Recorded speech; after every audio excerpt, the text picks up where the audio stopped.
আমরা ওই ডাকাত করছে, পরবর্তীতে আমরা ওই হারা স্পিড বোর্ডার নিয়ে আইতাছে, পরে আমরা এই ভোটে উঠছি।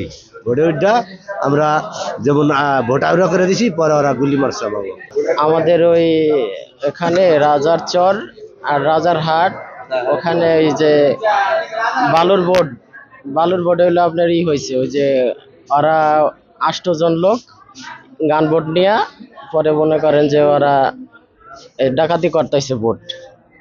পরে আমরা আবার এলাকায় খবর পাইয়া আমরা সবাই আবার উঠছি ওই বোর্ডে, খালি বোর্ডে উঠছি। খালি বোর্ডে উঠা ওদের আটকানোর জন্য, ঠিক আছে, আমরা ইট পাটকেল লইয়া আমরা উঠছি, ঠিক আছে। পরে ওরা ওই যে চিপা চাপা আছে নদীর, ওই যে দিয়ে আমরা বোট আউড়া করে দিছিলাম, আরো করার চেষ্টা করছি। আমাদের বোটটা ওই আউড়া করার পরে অগফুদ্দা ওটা ধরছে। ক্যামেরায় ওয়াও, স্টাইল দেখাও, Xenon X21 পারলে ঠেকাও। অগ বোর্ডে স্পিড বোর্ডের উপরে দেওয়া, স্পিড বোর্ডের উপর ওটা 10 মতন ওরা গুলি করছে। আমাদের বাড়ায় সুকানির বাড়ায় গুলি করছে। সুকানি তো লগে লগে পড়ে গেছে গা, সুকানির ক্ষতিটা বেশি হয়েছে, ঠিক আছে। আর ওই বোর্ডে আমরা 3 জনেই আহত হয়েছি।